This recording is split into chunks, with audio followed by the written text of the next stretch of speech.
បាទសួស្តីបងប្អូនអរគ្នាបាទឥឡូវនេះខ្ញុំបំពេញនៃការ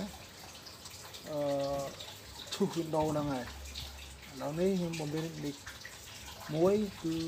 ការboot ហ្នឹងហើយ boot class ហ្នឹងហើយ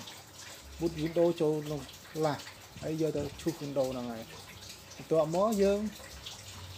ចុចកន្លែងគេថា power ISO ចុចមួយមកបន្ទាប់មកចុចអានេះមួយមកបងប្អូនហ្នឹងហើយបន្ទាប់មកយើងចុចពាក្យថានេះឃើញអត់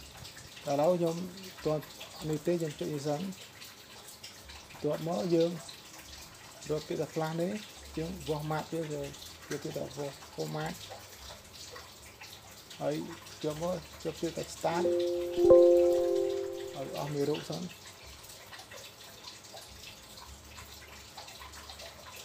ឡើងហើយយើងអូខេឥឡូវវាដំណើរការហើយហ្នឹងហើយយើងប៉ុណ្ណឹងចុច2ដងមកក៏បានដែរ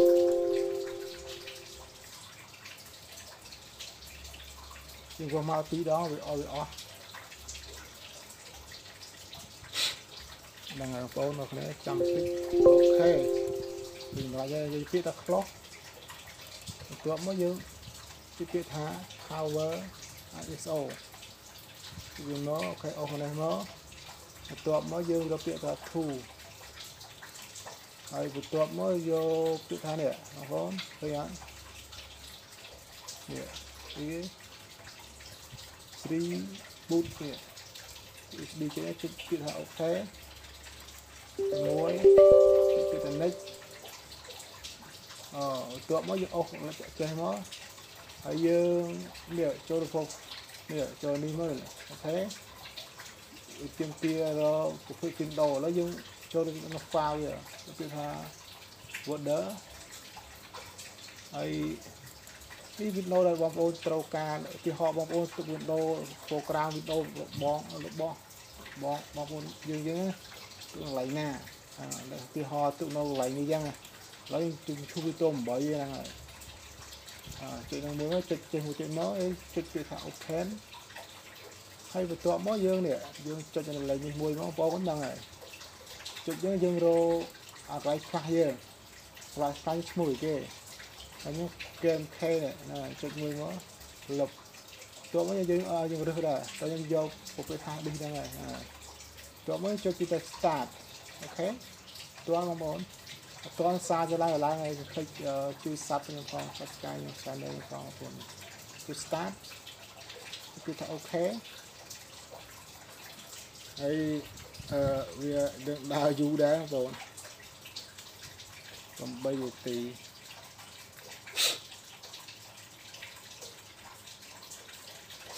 ហើយយើងមកចូលមើលកន្លែងរបស់យើងមិញបងប្អូនឃើញនេះនៅកន្លែងឲ្យឃើញ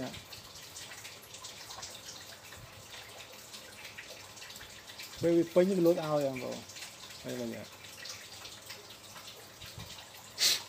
ដឹក9ទីយូរដែរ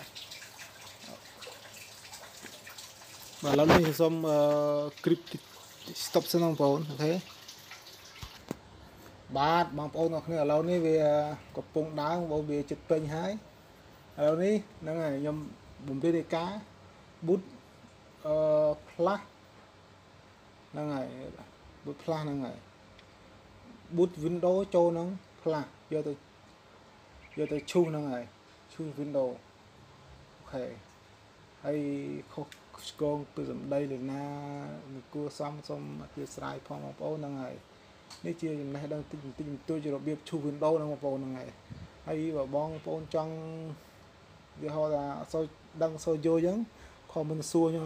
បើខ្ញុំចេះកន្លែងណាខ្ញុំប្រាប់បងប្អូនទៀតហ្នឹងអរគុណឥឡូវសូម stop សិន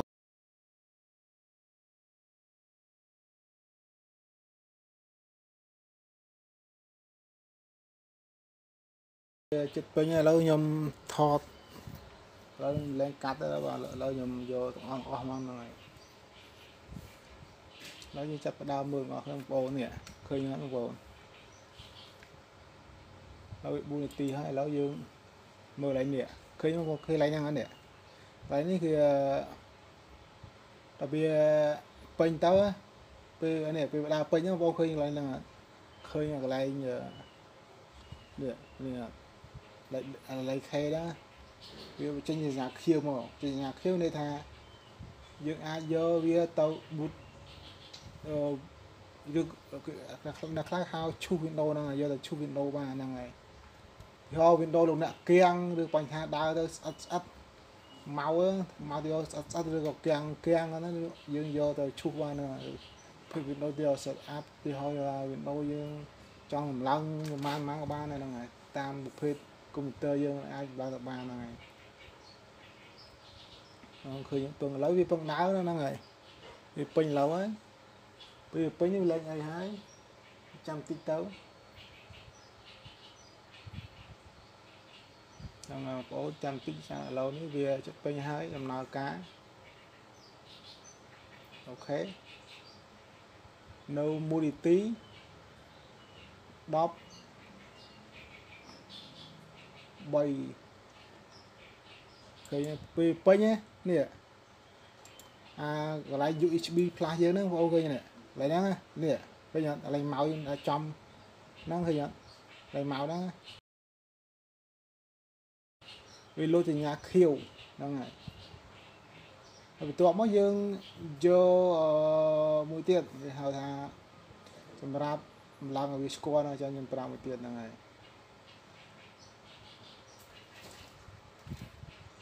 ឥឡូវនេះប៉ាទៅវាសិនទេបងប្អូនក៏មើលអត់ទាន់សារចុះសារឡើង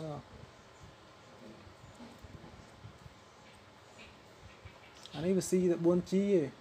នេះឃើញបងប្អូនដែរហើយដឹងយើងឡើងម៉ោងម៉ាននេះយើងឡើងម៉ោង7និង56នាទី33វិនាទីតូតាល់គេហ្នឹង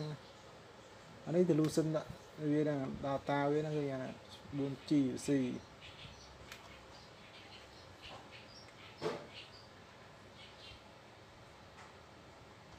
ឡើយនេះវាត្រូវបានបញ្ចប់បងប្អូនគ្នាឡើយត្រូវបានបញ្ចប់ហើយយើងមើលកលេចមើលទាំងអស់គ្នាហ្នឹងហើយនេះវា boot កុំព្យូទ័រខ្លះ boot វា1ម៉ោងអត់ពេញកុំព្យូទ័រយើងវាធ្វើខ្លាំងណាស់ RAM 8G ហ្នឹងវាលឿនទេហ្នឹងហើយតាមធ្វើកុំព្យូទ័រខ្លះ RAM 3G 2G 4G ទៅវាដល់ម៉ោងជាងដែរណាកុំព្យូទ័រ RAM ធំទៅ CPU ខ្ពស់ទៅវាអូខេឥឡូវបងប្អូនវាឡើងពេញបងឃើញនេះទៅយកពាក្យថាអូខេមកបាទអូខេនេះយកពាក្យថា close អូខេរួចស្រេចទៅមកនេះខ្វែងចោលហ្នឹងហើយបងឃើញនេះសញ្ញាខៀវហ្នឹងណែ Windows X8K M មក CM ហើយយើងចង់ដឹងវាមិនយើងបើកមើលបានអីបងឃើញបងចង់យក file វាក្នុងនេះខ្លះ1 2 3 4 5 6 7 8 9ឃើញ set up Windows អូខេឥឡូវយើងបាន Windows មួយបងប្អូននឹងស្រស់ស្អាតមួយនេះឥឡូវមានប៉ុណ្ណឹងបងប្អូនដែលបានទស្សនាហ្នឹងហើយកុំភ្លេចជួយ sub ជួយអីផងអរគុណច្រើនហើយបាយ